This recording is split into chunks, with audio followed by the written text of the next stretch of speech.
Welcome to the Dr. Wyatt Show podcast. For developing a long-lasting, happy relationship is the status symbol to achieve, and following my tools is one path to help get you there. I'm your host, Dr. Wyatt Fisher, a licensed psychologist specializing in couples counseling. If you want to improve your communication so that you have more love and less conflicts, start using my app today, Keep the Glow, KTG, wherever you get your apps. Also, be sure to hit the subscribe button for future episodes and follow me on social at Dr. Wyatt Fisher. So today is a call-in podcast episode where I have one voicemail from someone who called in and left a voicemail. And then I also have a second question that came in through an email. So I'm going to address both of those. So first, I'm going to address the voicemail. So I'm going to play it for you, and then I'll respond. Hey, Dr. Wyatt. I think I just have a question. I'm having a tough time knowing if I'm losing my mind in the way that I feel or being caught in maybe overthinking things and maybe dwelling on them too much, which could potentially be harmful, like thinking about the bad things all the time or thinking about the negative things that I feel like come up in my relationship.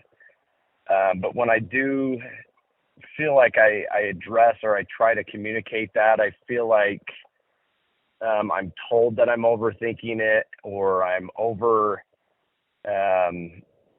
maybe too critical of things, that we're both doing our best, but I just feel like something's really off and we're not connected and we don't spend enough time with each other. And so how do I go from being the one that's concerned to having both of us concerned about the relationship and not feel like I'm losing my mind here? I don't know if that's helpful or if that answers, or I guess like gives you anything to go off of, but I've been lost for the last 4 years, and I just feel like I'm at a breaking point and I don't know quite what to do, and I'm afraid of what I might do because of the way I don't have the connection or being fulfilled within the relationship. And Okay, so in this voicemail, this person is asking, am I losing my mind? I don't think things are going very well in my marriage. I'm not very happy. But when I bring it up to my wife, she tells me I'm overthinking it. She tells me I'm being overly critical. And so, am I, or are my feelings legit? So that's a good question. And some people would call this gaslighting, where your partner is making you second guess how you're feeling. There's a couple of ways to go with this. First of all, your partner should not be telling you you're overthinking it or that you're being too critical, because she's not going to be able to talk you out of your experience. And we try to do this. So when our partner has a thought or a position or a feeling or an interpretation that we don't agree with, a lot of us, we try to talk them out of their position, out of their feelings, out of their experience, because we don't agree with them. And that's a mistake, because you're never going to be successful talking your partner out of what they feel. So if your partner has feelings that you don't agree with about you or about the marriage, you might have a blind spot. I'm talking to your wife right now. She may have a blind spot, or she might be misunderstanding what you're describing, or she just might be defensive, or she may have different standards. But at the end of the day, she needs to learn to take your concerns seriously, because as you're saying, you're at a breaking point. Because when we're feeling unhappy, when we're feeling dissatisfied, we usually can only take that so long before we start coming unglued at the seams. And it sounds like you're starting to reach that point. So a couple of things I'd recommend for you. One thing I'd recommend is start working with a therapist or a coach if you're not already. Because if you're working with a therapist or a coach, then you have a third party privy to what's going on, and then they can give you feedback. As a third party objective listener, they can listen to your concerns, they can listen to your wife's concerns, your wife's reactions to your concerns, and then they can chime in. And they may say to you, yes, you are overthinking this. Or they may say to your wife, you're being too insensitive. Your husband is in the right here. You need to work on this. So it's hard to say which way that would go, but without a doubt, your wife should not be telling you you're wrong with what you're feeling, because your feelings are your feelings. And so they're valid, they matter. And so your wife should not be trying to talk you out of your feelings. However, you might be exaggerating things. I don't know. No one would know unless you start working with a third party, and then that third party can chime in and give his or her feedback to you and your wife. Now, having said all that, there's several tools that I teach couples to help prevent this. One of the tools is the bullseye. And the bullseye is where you ask your partner once a day, what's one thing I did right? What's one thing I could have done better? And then the ground rules, all you're allowed to say is, thank you for the feedback. And then you mull over that feedback and you look for the kernel of truth. That daily routine is so essential because it can get out anything that is making you frustrated, anything that is bothering you. And your wife is not allowed to get defensive. All she's allowed to do is say, thank you for the feedback. Then she can mull it over and look for the kernel of truth, if any. It also infuses more positivity and more praise. So the bullseye is one thing I would encourage you guys to start doing. A second tool that's important to start doing is the love buckets. The love buckets are a comprehensive tool that allow both you and your wife to talk through once a week all of the major things that you need to feel loved in the relationship and all of the major things that make you feel unloved and frustrated in the relationship. You're going to talk about all that once a week in a marriage huddle, and that maximizes your communication. That's going to help both of you become better partners. That's what my app does, Keep the Glow. The Keep the Glow app is that's what it's for. It's for couples to help them identify their fillers, their drainers once a week to start communicating on how they're both doing in the relationship. A third tool to consider learning is either the full reunite tool or my mini reunite tool. The reunite tools are all about resolving resentments. Sounds like you have some resentments toward your wife. Most people have resentments and they don't know what to do with them.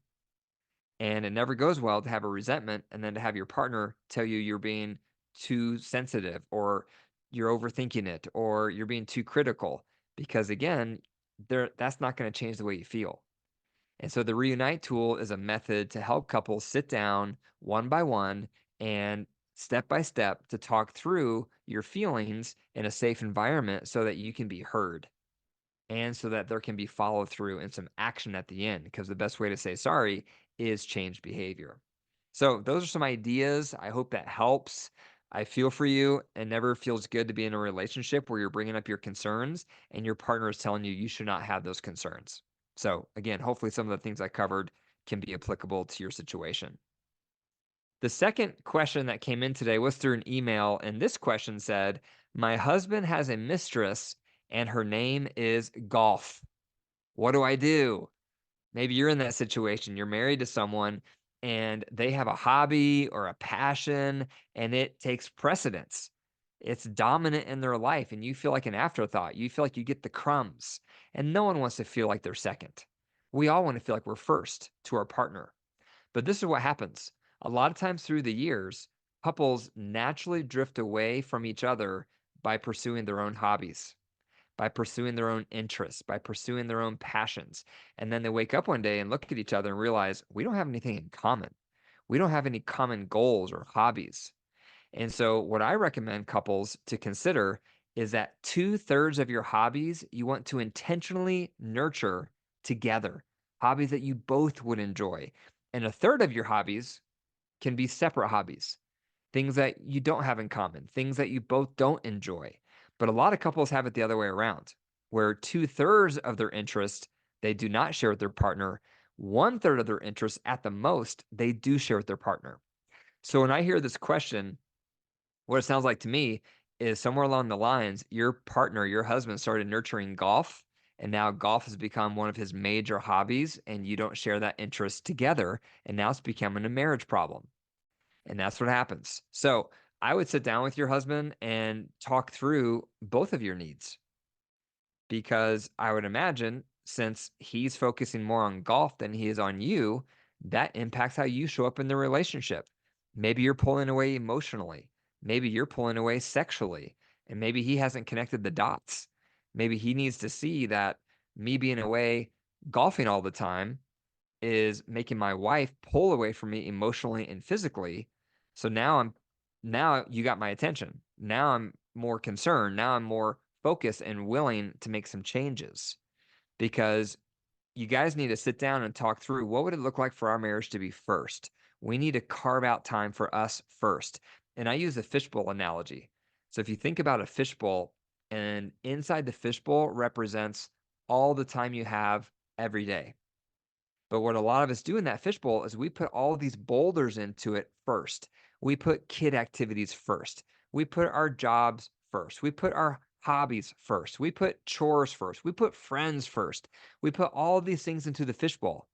And before we know it, that fishbowl is full and we haven't even put in our marriage yet. But now it's too late. There's no room. The fishbowl is at capacity.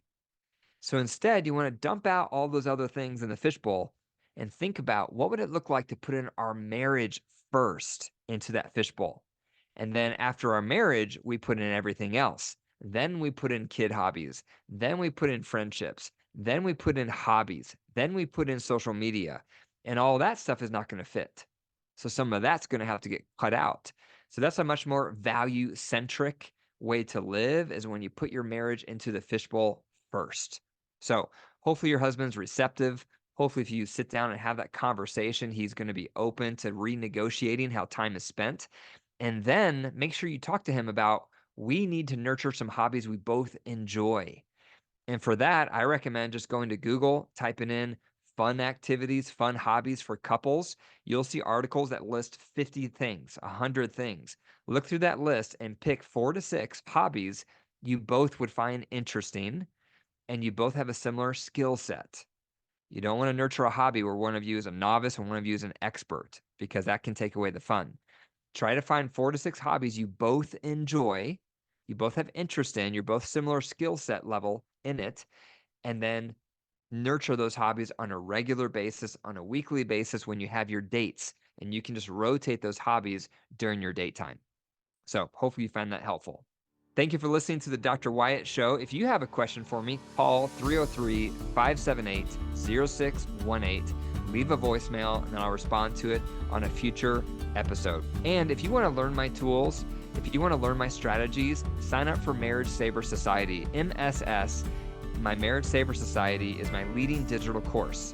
So from the comfort of your living room, at your own pace, you can learn all my tools, all my skills, so that you can develop better emotional intimacy, better communication, better physical intimacy. The list goes on and on. So go to my website, drwyattfisher.com, click on Marriage Saver Society, and enroll today. And remember, your marriage is alive. If you care for it and nurture it, it will grow. If you deprive it and neglect it, it will wilt and die. The choice is up to you. Take care.